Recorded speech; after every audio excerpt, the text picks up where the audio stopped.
Welcome everyone to week 4 as we head into this last week. I was going to say last week before the break. It's not. We have this week and then next week and then you get a break. So week 4, week 5 is what we're heading into.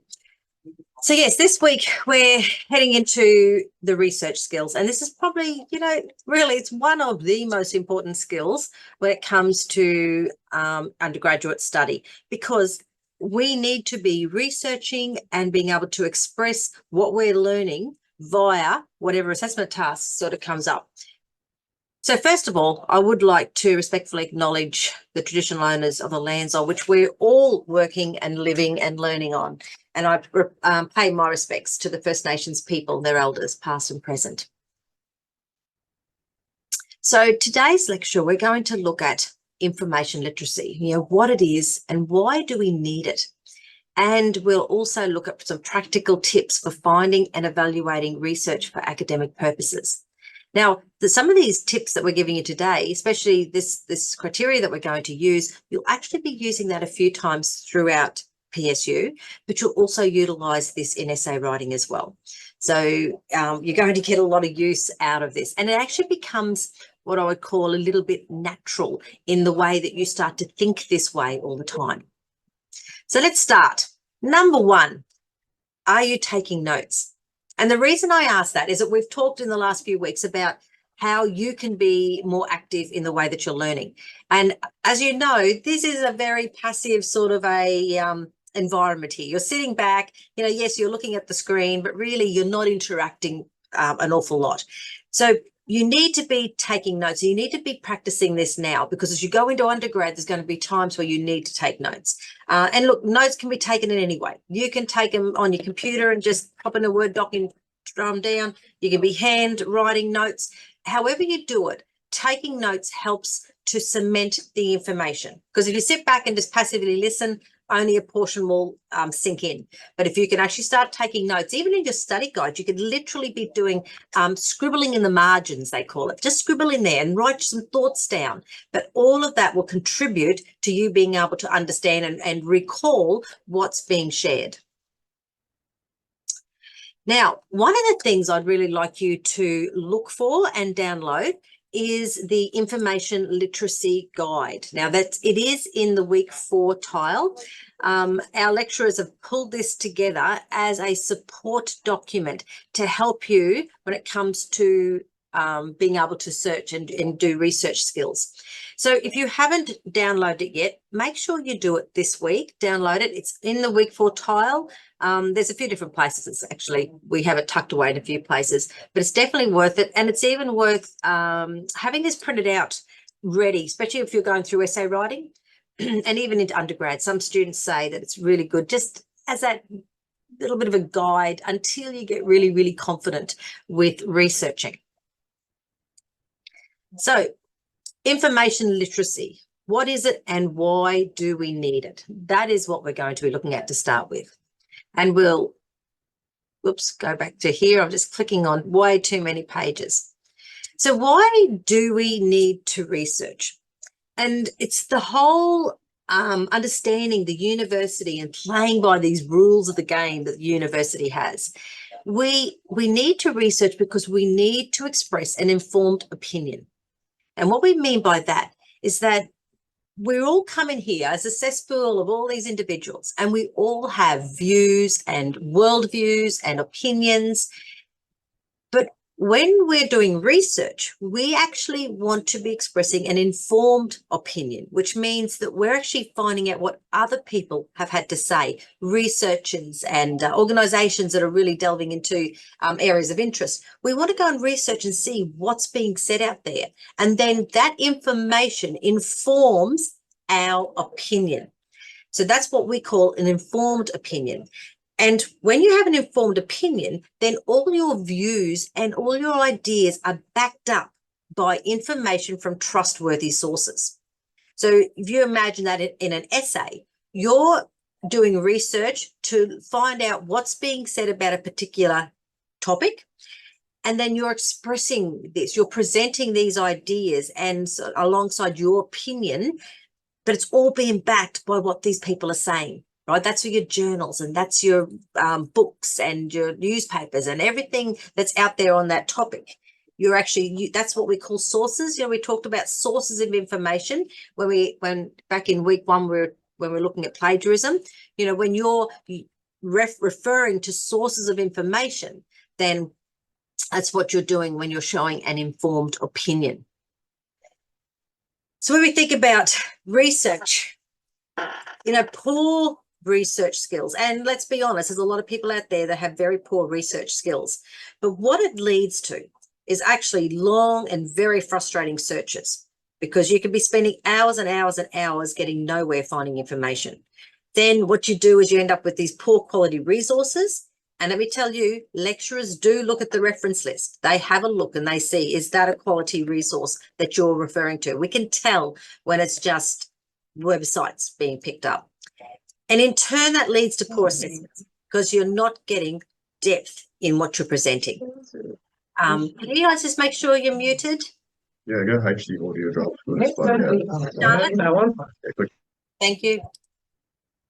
Okay. And that tends to lead to poor results. And of course, what happens when you get a poor result? You get disappointed. You're disappointed in yourself. You're disappointed in the university. You're disappointed in the result you got. It just makes you feel like, oh, maybe I shouldn't be here. It just feeds that imposter syndrome. But this cycle can be turned around just by starting stronger, by starting with better research skills. Rightio. So in the chat, first question I've got, what does the word research mean to you as a student? So throw that in the chat. What does the word research mean to you as a student? Let's go. Righto, Bridge, what's happening?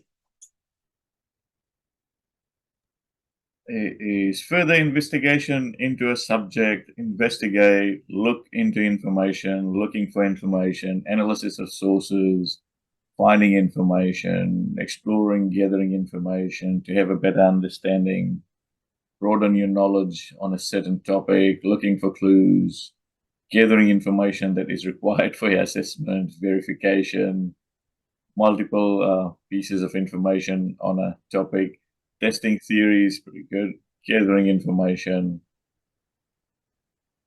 That's basically the gist of things. They're nailing it, nailing it. Mostly it's about getting information. And what I'm starting to see even in what's being said there is that there's this little critical element. So you're not just searching for information, but you're critiquing it too, right? And you're sort of doing this comparison. So that's sneaking through in those comments, which is great.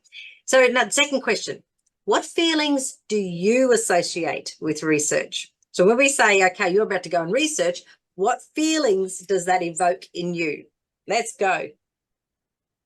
Strain, curious, possibilities. Oh, that's Kimberly. She. I'm cheating. Stress and curiosity, differences. Here we go. Either amazing or annoying, information overload, determined, excitement, yet extreme stress, a little overwhelming. What's the deeper meaning? That sounds like you, Matt, looking for the deeper meaning. Yeah.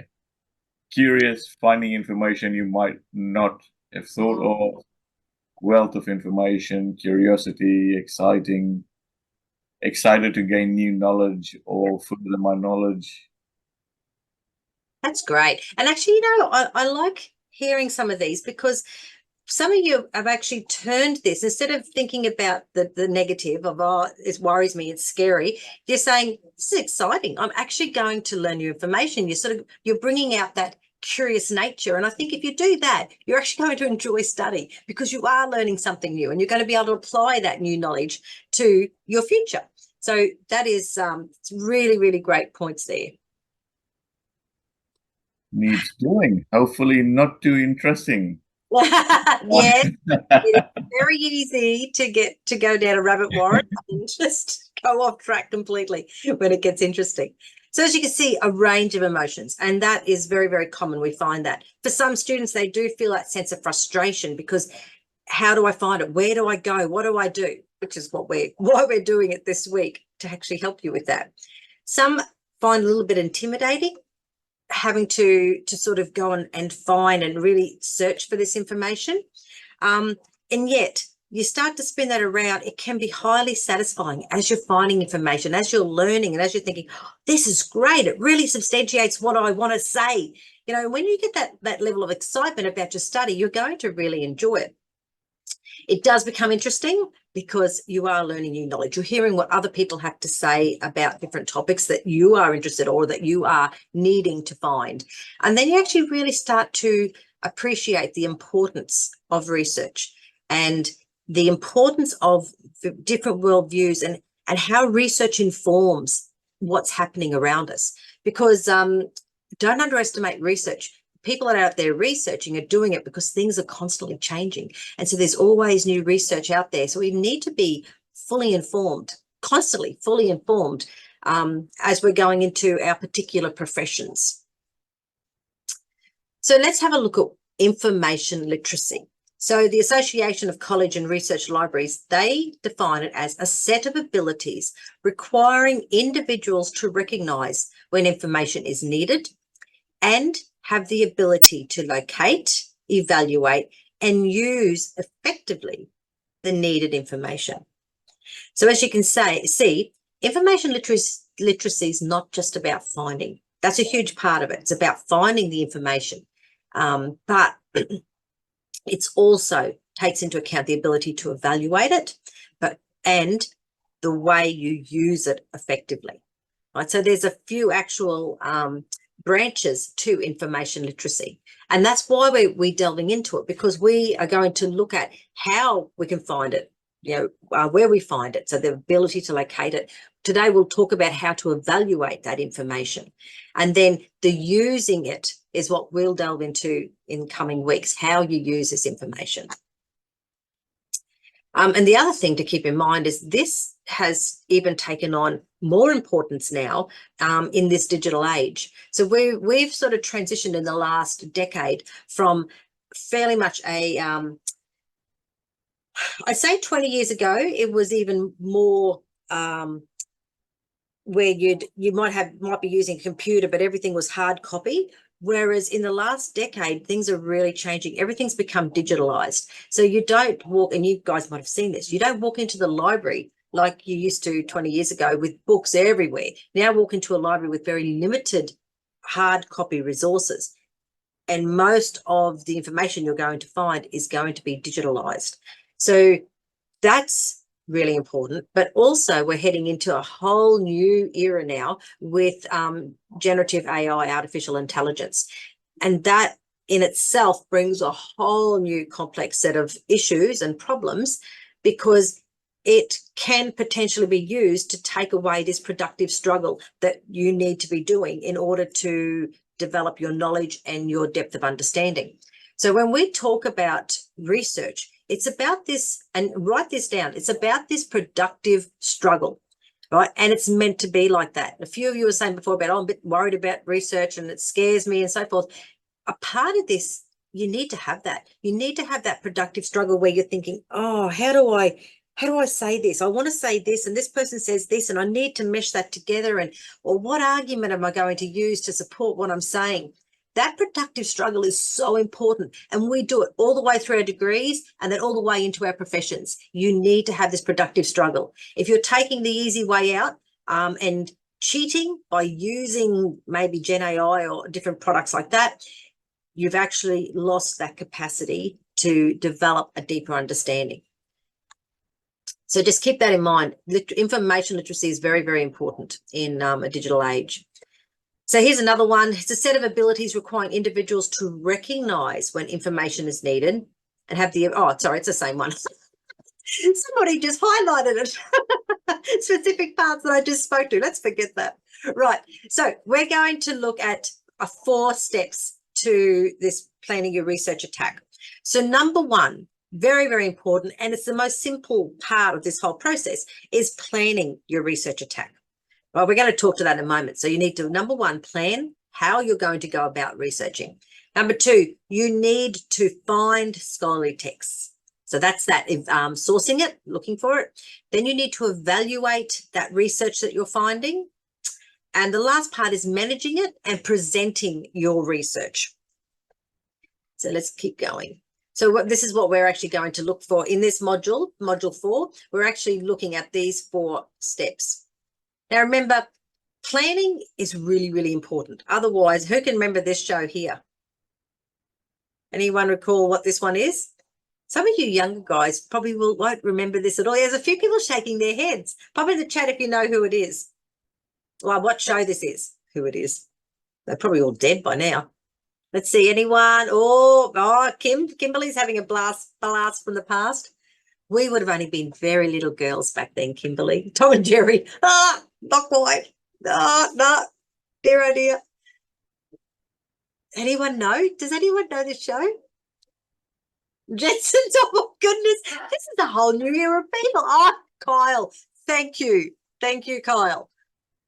Lost in Space. I think this one's Lost in Space. I don't think it's Star Trek. It's Lost in Space. This is It is Lost in Space. It is Lost in Space. There you go. See, I was a very young girl. Don't even think I was probably allowed to watch it. Did we have a TV? Who knows? Okay, so when you're thinking about this research, planning your research attack, you want to be strategic, right? Don't go into research thinking, oh, yeah, I'll just have a look over here and have a look over there. You actually want to be really strategic. Have a plan. You want to analyze your topic and you want to understand the task at hand, right? And it's really important that you do this. It doesn't take you long to actually do this step in your research process, but it's actually really, really important. So let's just flick through and have a talk about what we mean. So number 1, understand what your assessment is asking you to do so that you know what to research. Now, if you align this to say the questions in your learning portfolios, this is very similar. In your learning portfolios, you've got little questions that we're wanting you to answer. And very often when we're marking, we're saying you've missed half the answer. You haven't actually responded to the whole question.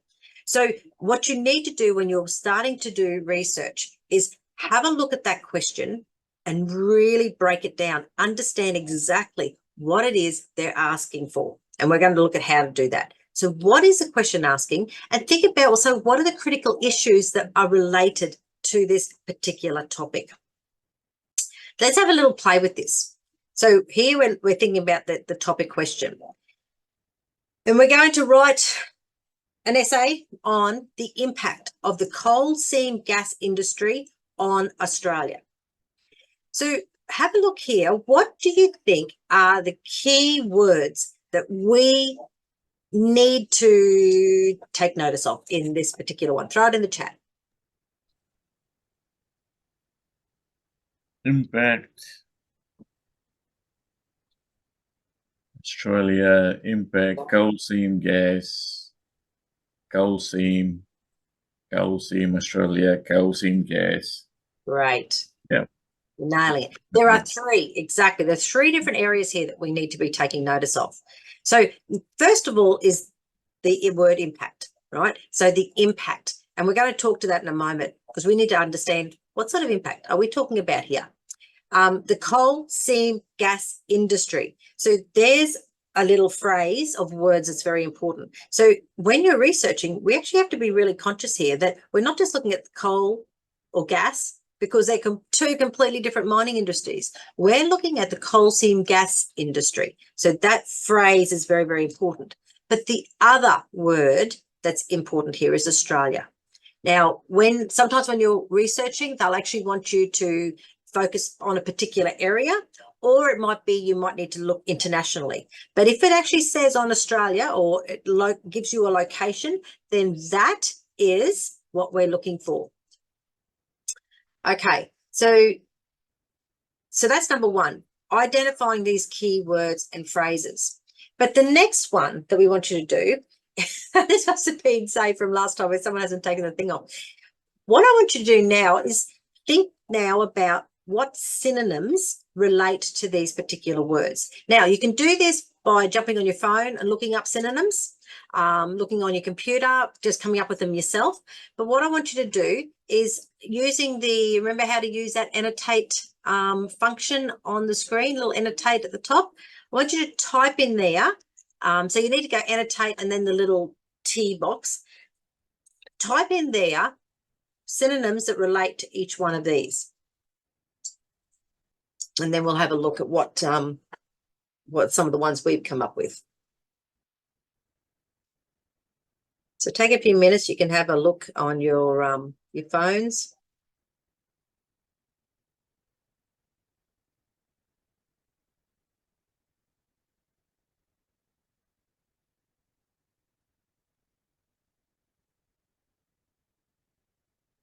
Hopefully this will work. The screen's all over the place. Let's see if it works.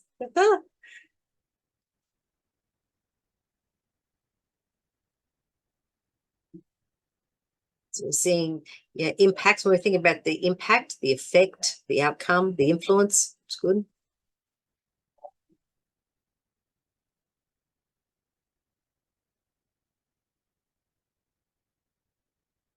Yep. Aftermath. Okay, that's a good one. Oceania. Yes, now in that coal seam gas, we're starting to see some fracking. Well done. Reduction gases, greenhouse gases. Very good, very good. Yes, Commonwealth Australia. Very good. So as you can see, there's a range of words. I'm going to flick to the next screen now because I want to just show you. Before I do that, I've got to, dredging. There you go. Oh, bear with me because I've got to make it look like I know what I'm doing here. Right, so we'll stop annotating now. I'm going to clear all drawings and click onto the next page.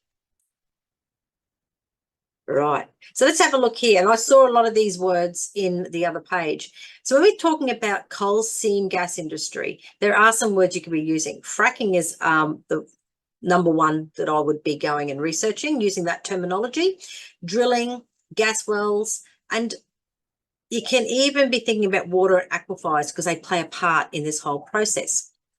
The impact. So when we're talking about impact, and I saw you guys had effect and influence and a range of different words. The other thing we need to be thinking about too with impact is what type of impact, right? So is it environmental? Is it water contamination? Is it methane? Is it land clearing? Is it economic? Is it job creation or exports or land pollution? Exactly right. So what is the effect, or even another great word for that is the consequence of it? So this is why these associated words are good, because it makes you really think about it. So if you were just to say impact, what's the impact? Oh, you know, it's whatever. But if you focus on a particular area, then you're getting more depth. Now, when it comes to Australia, of course, it's actually very hard to find different words for Australia because Australia is Australia. There are times that you might find research. I think someone put in there before India Pacific or the Commonwealth. Like sometimes there's words like that that might throw up. But for this particular one, also think about particular areas. So like I know, for instance, the Tara region and the Hunter Valley region are areas that have this coal seam gas. And you may also want to think about Australia's farmland or Australia's agricultural industry or the rural industry. Right. So when you look at that very simple little question that we had, the impact of the coal seam gas industry on Australia, all of a sudden now with all these words, we're starting to think or get a bigger picture around what is it we're going to be researching and where do we start this research process. But these words are really important. Why do you think having a range of different words is so important? Throw your thoughts into the chat.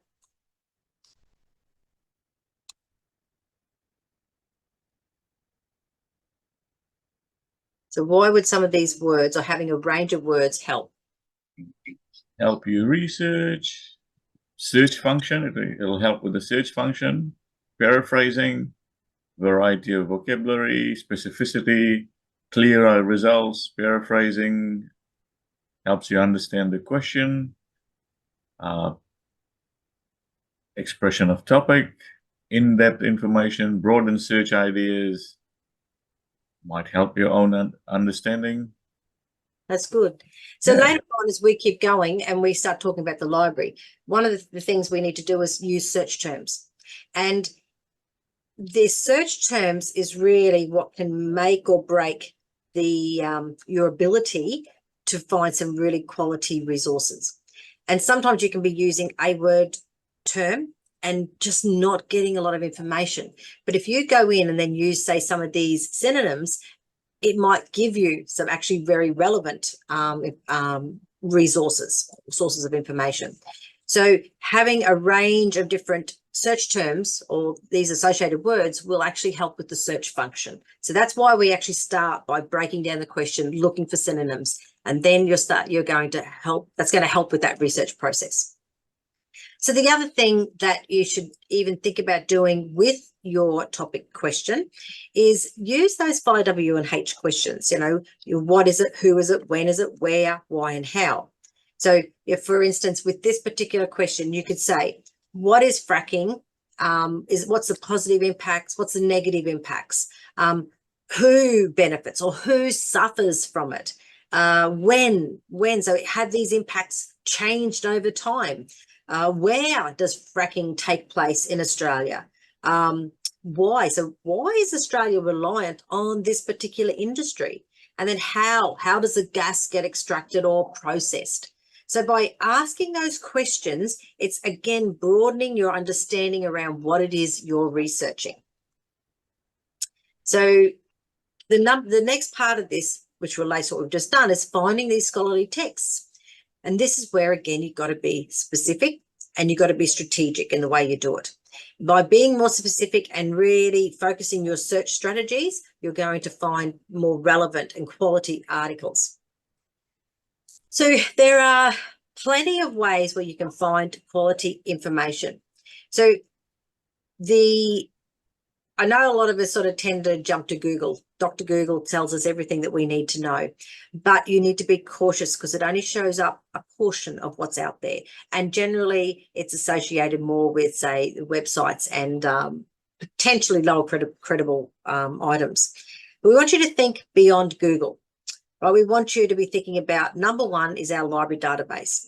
And these are all ways that you can get information freely available without having to pay. The library has a huge number of resources there that you can access. So you go into what we call the library catalogue. Now, the library, every university has a library, and what they do is they pay a lot of money to all these different databases and journals in order to be able to access their information. So there's plenty in the library database. But sometimes you've got to go digging for it. Most times it'll throw up what you need, but sometimes you actually need to go digging. And this is why we're going to teach you more about that. The library search function now has sort of aligns now with more how you search via Google. It's a much simpler way of searching, but you still need to be strategic. And at times you've got to dig deeper, not just rely on the question that you're putting in, but really dig deep and use those search terms. But don't forget, Google has a really great one called Google Scholar. And if you go into Google Scholar, it can help you find journals. It'll link to journals. The one thing you do need to do is, and I can't remember how to do this, so I'm talking, we have to find this answer for you. But you sign up through Google Scholar through your university. And if you do that, when you're searching via Google Scholar, it will then show you what is available through CQ University. If you don't do that, you're probably more limited with what you can access. So in Google Scholar, yes, you link it to CQ University and then it'll automatically link to our database as well. Just going back. So when we talk about the CQ University search engine through the library, what you'll find that in there, they have access to books and ebooks, and then you can get journals, you get conference papers, you get white papers, reports, government articles, newspapers, right? So there's a range of information that you can get through the library database. So when you go into Moodle, you'll find in our CQU page, our PSU page, we actually have the library link that you can go straight onto there, and that'll take you into the library. Now, this whole module has been developed beside the library, the people working in the library. They have created some resources, which I'll show you in a minute. But there's a lot of support that you can get as a student through the library. But this is what you're looking for here, the resources, and this is your little search bar where you'll type in the keywords that you're looking for. You can type in keywords. If you know of an author in particular, you can do that. You'll also see here how we got databases is the next one across, so library search, then databases, then journals. There are some databases that sit sort of outside of the search bar. So if you just search only and solely through the search bar, you'll only get a set number of journals. But when you go into your discipline area, so in undergrad, you'll be told about specific databases that relate to your discipline area. And so you may actually find that you need to go into this databases and then search your particular database that relates to your discipline area. But when you get into undergrad, then they will share more around that. So, like I've just said before, basically I've said this, it's stored in electronic form and it includes a range of information, and the libraries do pay thousands of dollars. So for what we're doing in steps and through essay writing, you generally don't need, whoops-a-daisy, you generally don't need to go to actual specific databases. You may, essay writing might sort of say, well, here, this particular one actually has a range of articles that relate to the question you'll be looking for, but it's not till you actually reach undergrad that you really need to focus on that. There's also a range of newspapers too, and you can access local and international newspapers through the library. I did, on the corner of my eye, I saw somebody's already popped in about search operators, Boolean operators. So when we start to delve a little bit deeper than just using your basic search engine, then we start to use these Boolean operators. And these are really great at being able to refine your search technique. So for instance, if we're looking at the coal seam gas industry, but we're looking at it in Australia, what you can do is use the Boolean operator and, so capital AND. So what you're saying is, in this search, I want any articles that have coal seam gas and Australia in it. So then it actually looks for both of those terms. The other thing to keep in mind is if you're searching for a phrase, so coal seam gas, then put it into your inverted commas. It's a little bit like the Great Barrier Reef. And that's what I think the examples in the study guide of the Great Barrier Reef. If you put it in inverted commas, then it's looking at that phrase. Otherwise, what happens if you just do coal seam gas just as a phrase without it, it's going to look up any articles that have coal, any articles that have seam, any articles that have gas. And you're going to be just thousands of articles that do not relate to what you're looking for. So using your inverted commas in a phrase really, really helps. Now, the library ladies have done up a range of videos and they're all located on Moodle. And these will take you through each of the elements of searching. So as you can see, there's a video demonstration of the library search. So actually how to use this library search effectively. This activity 4.3 is about how you refine the search, because this is taking it that little bit deeper. This is where you use Boolean operators, where you identify how to find peer-reviewed journal articles.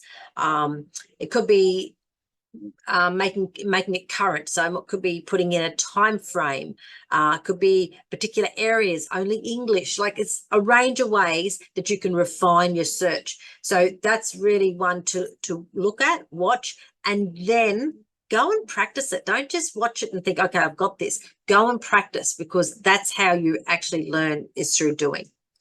There's a video on Google Scholar. So again, it's a great one if you're looking for, your journal articles and generally ebooks, then the Google Scholar can find some for you as well. And then Google also have what we call Google Advanced. So instead of just your basic Google, you can go into Google Advanced. And this is like the Boolean operators, where I was saying before, you can use and you can use a few other words.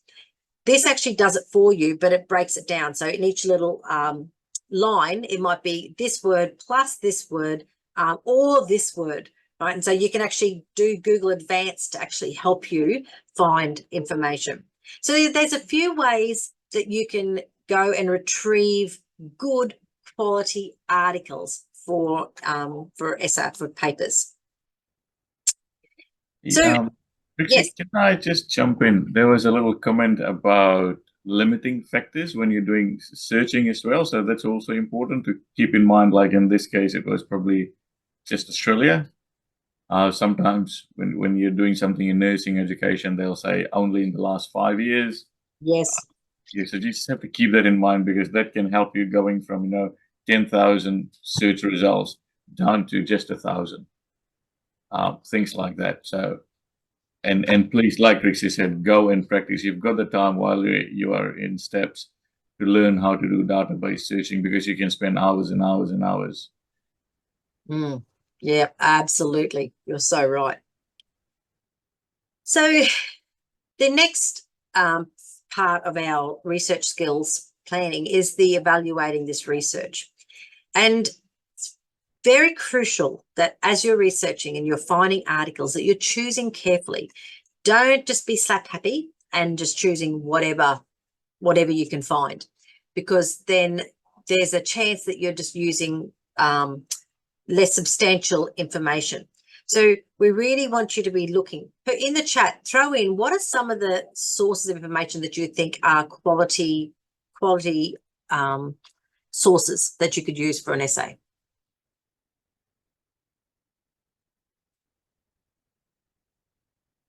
Yes, we're starting to see it. We're seeing peer-reviewed journals. Oh, Bridge, you're on muted. You're just talking to yourself there. It's nothing new. Encyclopedia Britannica, government websites, government articles, peer-reviewed stuff. Absolutely. .gov. So we're starting to see Conversation. Yeah, the Conversation. That's a good newspaper one. Yeah, I'm impressed. People know.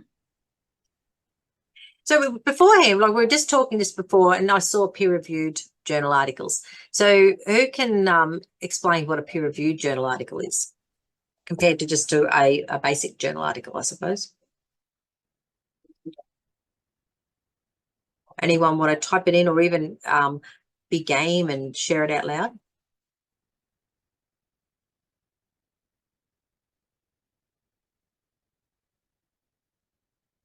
Aha, here you go. Thanks, Jenny.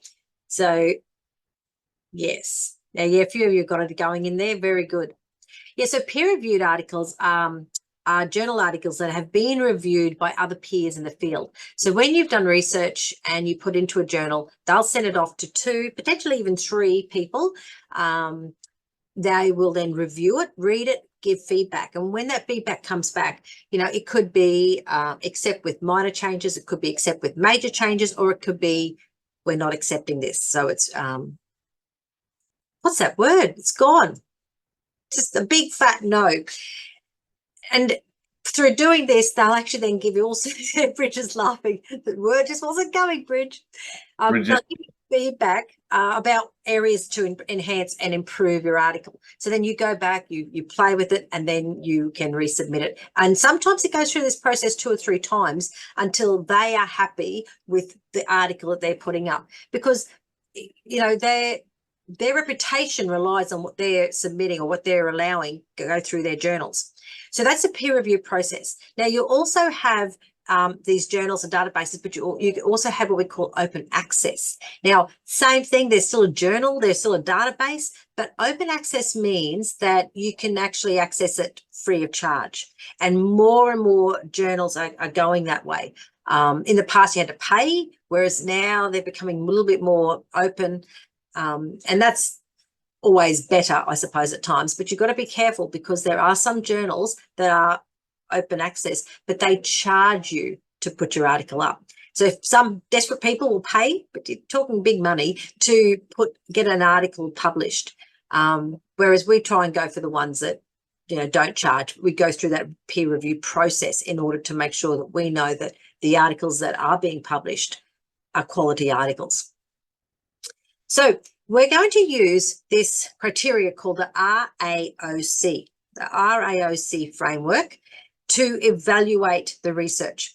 So here we're looking at the relevance. So how relevant is it? How does it fit with your topic?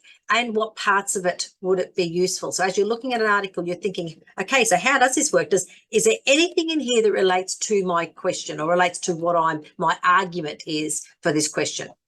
Then we want to look at the authority. So how trustworthy is the authors, the publication, so the journal database, the newspaper, the whatever organization that's showing it, and what type of presentation is it? So is it a journal? Is it a newspaper? Is it a conference paper? Right. So we want to question its trustworthiness around each of those areas. We also want to look at the objectivity. So is there an obvious bias or is it a balanced viewpoint? Are the claims backed up with references? And is it written in a factual, non-emotional way? And then the fourth part is about the currency. So is it recent enough for the nature of topic that you're looking at? And we'll go through and talk about each of these. And I love this, the RAOC, review all options carefully, basically, when we're looking at each of these. So when we're thinking about, say, academic journals, you know, are they quality? So are they relevant? Well, it depends on the topic. You need to have a look at the journal article, scan it, and see what's in there that relates to what you're looking at. With the authority for journal articles, they do have that strict editorial process. So they're peer-reviewed, they're written by academics and researchers. So you would say they have a high level of authority. For their objectivity, for them to be quality journal articles, the claims have to be backed up by references, and they're generally written in this factual, non-emotional way. Currency, again, it depends on the topic that you're researching. Some discipline areas want research within the last 5-10 years. Others are a little bit more open with how long or that time span. So you really need to make sure you check with your discipline area or your lecturer around that. Yeah, as I said, many are rejected through peer review process. Websites, when we're looking at websites, we need to be very, very cautious because yes, potentially they could be relevant because they're easy to access, but we need to really think about and critique the author or the organization and ask, you know, are they trustworthy? Are they credible? Are they reliable, as in, are they pushing a bias, or, you know, do they look at all sides? And also think about whoever the author is or whoever this organization are, you know, what's their background? What's their qualifications for, you know, putting out something or putting out information? So websites are always ones that you really need to critique very, very carefully before you use it. And again, we say, really think about it. You know, who's responsible for that website and what are their motives? Generally, websites, it's an organization or it's a particular person wanting to share information about their passion. So think about their standpoint as well. Are they impartial or are they a bit biased in what they are presenting? And where do they get their evidence from? So where have they sourced their information? The other thing to watch with websites is look at when information was last updated, because they could have created this website 20 years ago and nothing's been updated since then. So you always go right down to the bottom and see, has there any information about updated on whatever particular year? Let's go through this. Oh, the other thing when we're looking at websites is there's a few ways that you can actually get quality websites. And that is by actually looking for, I would say .edu, .gov.au are the two key ones that I'd be looking for. So .edu means it's education, So anything that's in the Department of Education or universities. .gov.au means that it's the Australian government. So they're the two most relevant that I'd be using. .gov sort of throws up information from around the world, government departments from around the world. And .org generally are organisations. So you can look at each one of these and see what they're showing, but just be aware of the type of organisation that is using them. And we sort of say use them over just looking for a .com, because .com can be anybody. And the other thing too, when you're using advanced Google search, you can limit by domain. So that makes this process easier. So as you go into advanced Google search, you can actually tick, I only want .gov.au and .edu, and that's all they'll show you. So that helps to refine your search.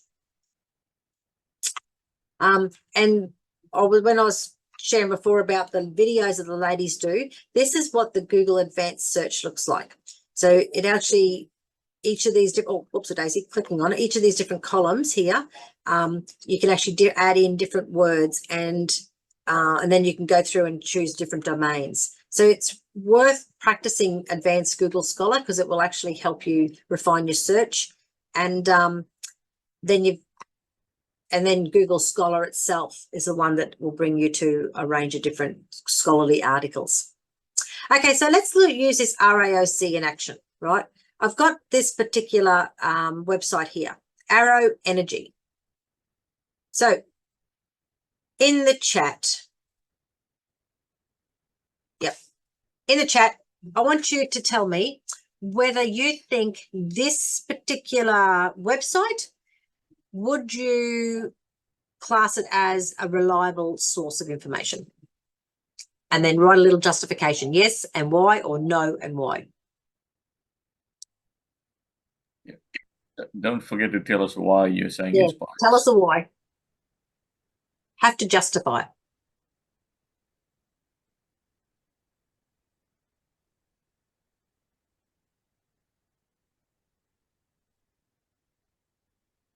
Biased, it's from an energy company website, outdated. Biased, created by energy company, doesn't look professional. No, it's outdated. Biased because it's from the company itself. That's a good pickup about outdated. I was thinking outdated, but when you look at this, the dates on there are 2015, 2014. So yes, you've actually highlighted something I hadn't even seen. But if you went into this site today, you'd probably find it has been updated with more relevant information. But yes, you guys are right. This is a energy organisation, and of course, I mean, think about it. Its main money that is coming from the coal seam gas. So of course, they're going to be biased because this is their business. They want to make it to sound great and sound like it's really influencing Australia's economy. So it would be one to be very cautious of. What it would do is give you some very good understanding about how coal seam gas is mined. So, you know, when you're writing essays, there's often a background paragraph where you're talking about, you know, defining things. So potentially this would tell you how it's the production process, more about that. So you could use it in that way, but just remember they would have a bias. Okay, what about this one? Lock the Gate Alliance. Do you think that is a reliable source of information? Make sure you justify why.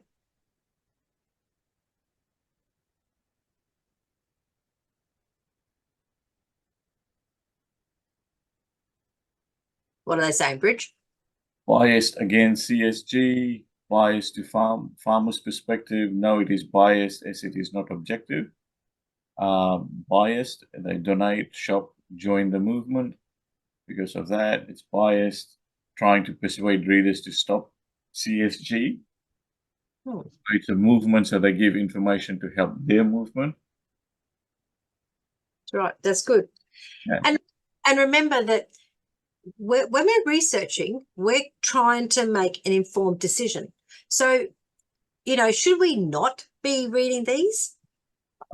Sorry, Trixie said public interest NGO, so some reliability but bias. It's Yeah. against.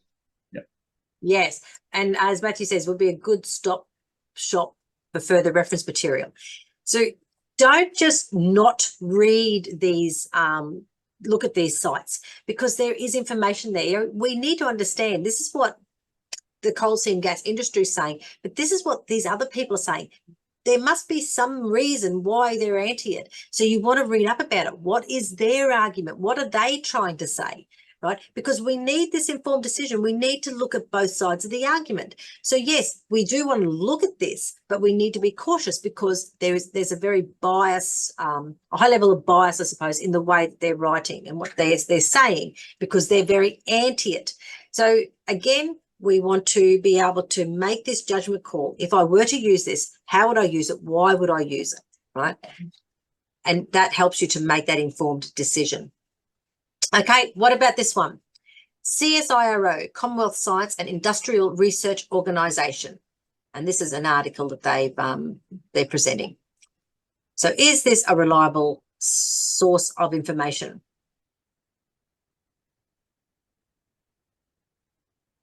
Unreliable because it is CSIRO.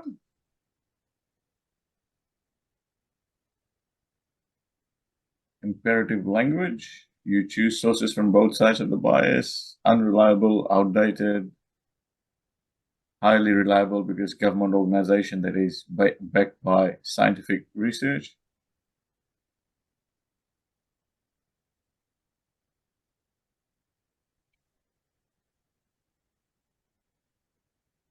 So for something like the CSIRO, right, this is a government organisation. So yes, you can have your political standpoint on, they're going to push a particular agenda.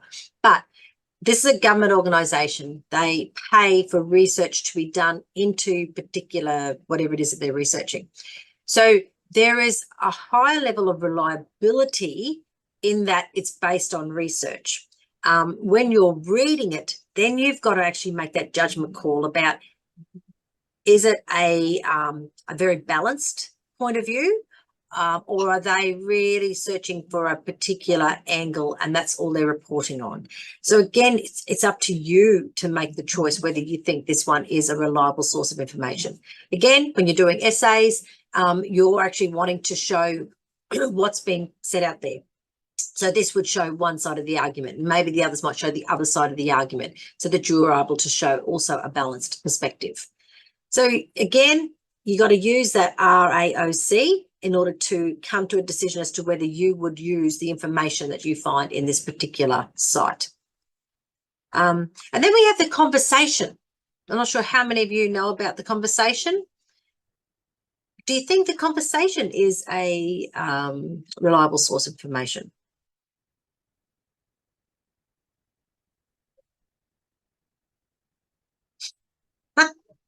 No, I think it is. To a certain limit. I'm just laughing because I hadn't looked at this before, this word, but the knitting nanas against gas, they're nags. Oh dear. So this is an interesting one, and this is a bit controversial because the conversation is a newspaper. So again, you tend to have to be a little bit cautious around the conversations. However, conversations are also a newspaper where academics can write their observations or their perceptions about things. And at times you can actually find out a lot from the conversation, especially in our area. There's a few people that write, well, in any area, but there's a few people that write about equity and enabling programs. And so they're really good to read because they get it out there to the broader public. So again, you'd have to read this, and I'd use it, cautiously, but it's something that potentially could give you some ideas. Now, you might decide, I don't want to reference that, but they might refer to something. They might refer to a different paper or a different author. Then you can use that to go and find that author and see what they have to say. So just because you're researching and you're, finding sites like this and you think, oh, I can't use that, have a look what it says, because it might lead you to a really great source of information. Rightio. So it's going to keep going. So as we've worked out, Arrow Energy locked the gate, a little bit uncertain. CSIRO, more government, and the conversation tends to be a better an option when it comes to newspapers over basic newspapers. Here's a question. Can you use Wikipedia for academic research? Oh, Lissa's shaking her head on the screen. Nope. Everybody's saying no. No. So why is that? No, unreliable. That's basically it. Yep, that's right. So the way Wikipedia works Anyone can edit it usually. Yeah, that's it. Anyone can edit it. Generally, it's locked a little bit better now than what it used to be. But still, there's people that if you've got editing rights, you can go in and make changes. So be cautious with Wikipedia. But in saying that, it's a great starting platform. If you need to understand more about a topic, have a look at Wikipedia, see what it says. Then it actually will give you different sources of information as well. So it's a starting platform. You can go in and then go and find other articles that relate to it via Wikipedia, but no, do not use it for academic research. Actually, do not refer to it in your research when you're doing it. If it's a new topic, you don't know much about it, it's not a bad place to start reading about it. I agree. And a number of times I go on now and I search, what does Wikipedia say about this? Okay, here it's talking about this particular person that's written to it. So I go and look them up and then I find their articles, and then that's a starting point for research. Okay, so to sum up, we talked today about planning that research attack. So taking that bit of time to really break down what it is you're doing and why you're doing it. Finding the scholarly text takes time. And if you're really savvy and if you use the skills that we're going to be teaching you, you're going to be able to find more quality resources than if you just do it willy-nilly. But once you find resources, it's very, very important to evaluate that research in order to know whether or not you're going to use it further in your writing. Now, we don't talk this module about managing and presenting your research. That comes later, and essay writing will actually teach you about that. But it's an important part of what you're doing, because if you're doing all this work and you're finding great resources, then you need to make sure you're managing it properly. Otherwise, all that good work can go down the drain if you can't find the articles that is referring to what you're researching. So plan, locate information, evaluate that information, and then manage and present that information effectively. So the messages to take home today, go beyond just the basic Google search. There's so much more out there. Learn and become confident with the library database. Take the time to watch those videos and then play. Now, the study guide will take you through a process of practicing. So I think we use a Great Barrier Reef. So go in and actually play with it. Use that and go and actually do some searching and see what it comes up with. Be strategic, plan, and really use these smart strategies that we're talking about in order to refine your search. And then when you have done that and you're starting to find resources, then select them very carefully. Think about the relevance, think about its authority, the objectiveness, and the currency of the information. So to finish off with, here's a little bit of analogy for any of you that might or might not like soccer. It's a starting point here. But when we think about soccer, or when we think about any high-level sports, to get to this point that these people are at, these professionals, it takes a lot of work. They have to practice. They have to, hone their skills. They've got to get out there and actually do it and play these games and play at this high level in order to hone these skills and actually get better and better at the sport that they love. Mm-hmm. And the same can be said for university. We need to practice these drills, and the drills are searching and finding this information. So we need to practice these skills before we hit the big game, which is undergraduate. So use what we've taught you today and practice so that when you do go into undergrad, this process of finding this information is going to be so much easier. So what now? Number one, like I said before, download the information literacy guide, have that beside you so that you've got this really great guide to support. Work through week 4 activities and practice, right? Practice this searching skills. View the videos that are on Moodle. We got the Tuesday on campus sessions and the Wednesday afternoon workshop that Virginia will be running. And contact your lecturer if you have any questions. Now, don't forget, we have Module 4 and Module 5 relate to Quiz 1. So it's not due till the end of week 6, but once you finish Module 4 and Module 5, then you can do that quiz. Now, this quiz is what we call an open book quiz, which means that you're going to be given questions, but you can search for the answer. So it's not like it's stuff that you've got to memorize. You can actually go and search for your answers. And remember, I said right back in week 1, there's a reason we do this. And that's because part of what you need to develop as a student are these problem solving skills. So here's a question, how do you find the answer? And you go and you search for it. Now that, as I said, is the end of week 6. So base 4 and 5, then we have a break week, then we've got week 6. So in actual fact, you know, you've got a month to get this quiz done. Don't leave it to the last minute. I would say as soon as you finish module 5, then get in and get quiz 1 done. Try and do it over break week. And that way then it's finished and that's that assessment done. But also LPA is due the start of week 5.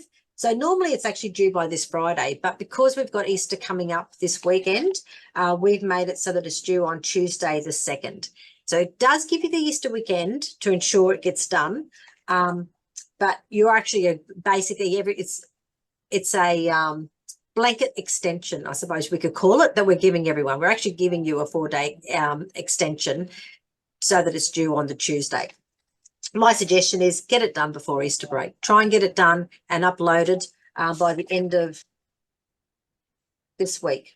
Yeah, I'm looking at my calendar thinking, Trix, what are you doing now? End of this week. Try and get it done before the Easter weekend so that you can actually have that lovely brain break and enjoy that time off. And I think that is it. Woohoo. So I'm going to stop sharing. And questions. Has anyone got any questions in relation to today's module or anything to do with prep skills? Jenny has asked, are they done online in our own time? Yes, they are. So all the quizzes, you do them in your own time. I think they might open actually today, but don't do the quiz until you've actually gone through and done both modules. So Carly, what's break week? It is a week, a brain break. Interestingly, in my research with my PhD, it turns out that these break weeks actually can impact a person's motivation. So my suggestion is, yes, use it as a bit of a break, but don't stop studying. Try and ensure that you have a day or two that you actually keep going, or you work ahead, or you make sure you get your work done. Then just completely stopping, because it actually can impact your motivation. So be aware of that. And it is the whole week. So after week 5. So week 4, week 5, break week is from the 8th of April to the 12th of April. Aha, quiz opens on Thursday. Great. Thanks for that. It's almost like you people get 2 breaks, you know, over Easter and then later. Exactly. Link, is the quiz timed? It is, but we give you like 2 hours to do this 20-question quiz. It won't take you that long. Actually, 3 hours. Trix is lying to you. It's 3 hours. We give you 3 hours. Oh my goodness. Oh, it's heaps of time. You won't need that amount of time. That's for sure. What do you mean, Nathan? When did it change? There we are. Quiz opens Thursday, 28th of March and closes Sunday, the 21st of April.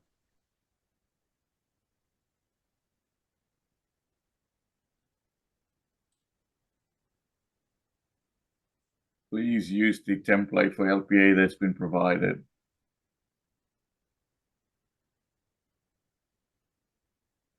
Joanna's asking, is this module related to LPB? No, this number 4 and number 5 solely relate to the quiz. So when we do get to LPB in week 6, then the questions in there relate from module 6 on to module 10.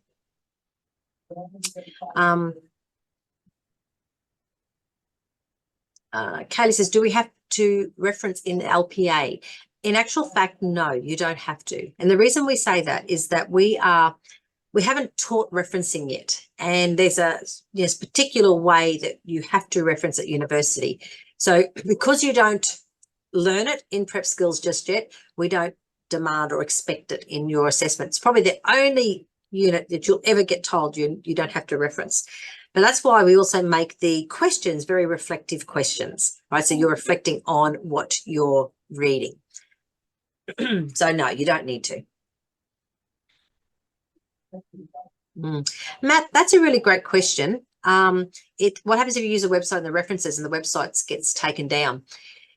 Generally, if a website gets taken down, then it probably wasn't a quality website to begin with. If you're in undergrad and they are marking your assessments, they will go through your reference list and they'll generally be able to pick out, what are quality sources of information that you're using.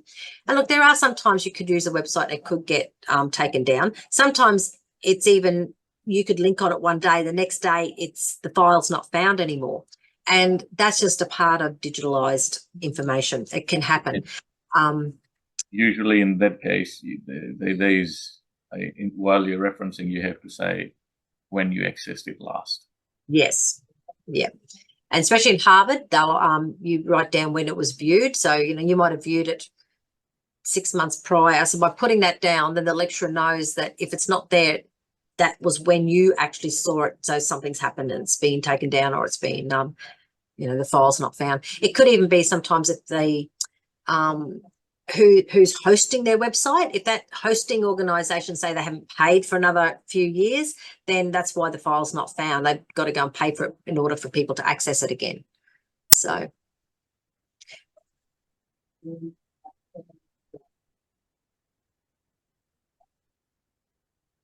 I haven't used archive.org. no, I haven't either. If it's not accessible, I don't tend to use it.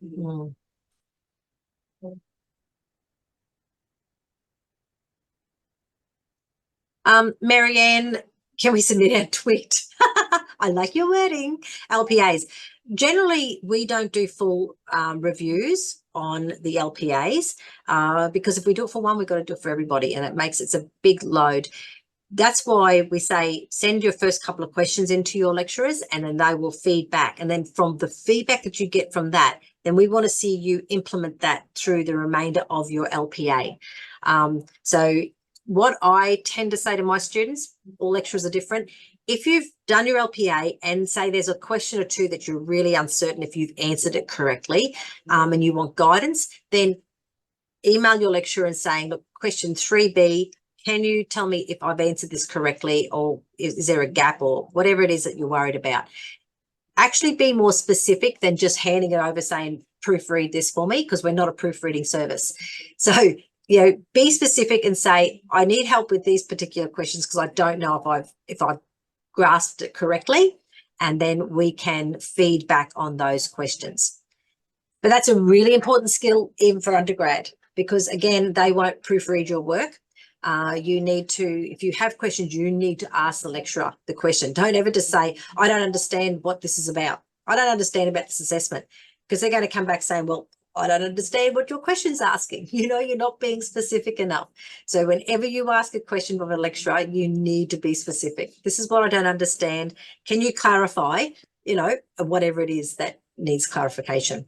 Even just write down this is what I think the question is asking, and then we'll, when it comes to us, we'll tell you, yep, you're on the right track. Oh no, you're completely off. Think of it like this. Yeah, exactly. Gives us something to go on and shows us that you've actually done your shit work. Exactly. Tyler, is that your pet? Taylor's little crab with a knife. Any more questions? If you've asked a question and we've sort of missed it, just drop back into the chat again so that we haven't missed them.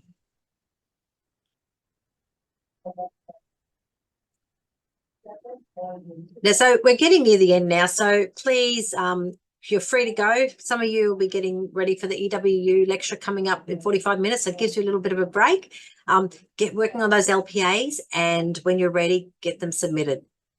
And then you could have a little bit of a brain break. Thanks everyone for coming along today.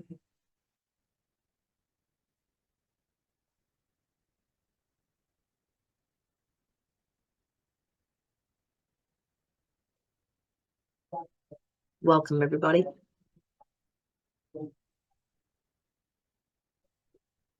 It's a way to look at different websites. Even if both sides have a different story, you need to critically think and look at the deeper meaning behind the text so you understand both sides. That's exactly right, Matthew. I might use that in our study guide. That's exactly right. Don't just close yourself to the different websites that are available and the different organizations, but read them and then make that informed decision. You want to find out the different sides of the story and then make that informed decision. Like if you go in with a closed mind, you will miss half the stuff. If you go with an open mind, that's the whole idea. Absolutely. Absolutely.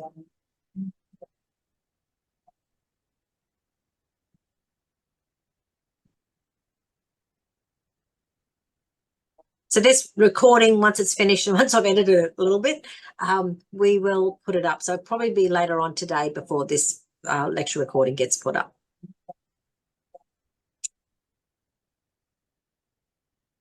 Thanks, everyone.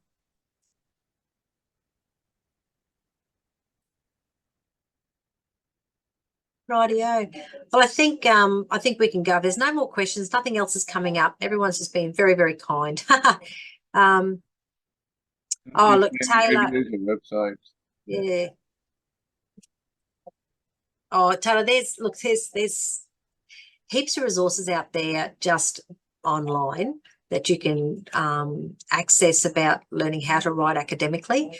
Essay writing will take you through that process as well and give you tips on how to do it, and really builds on what we're learning in prep skills.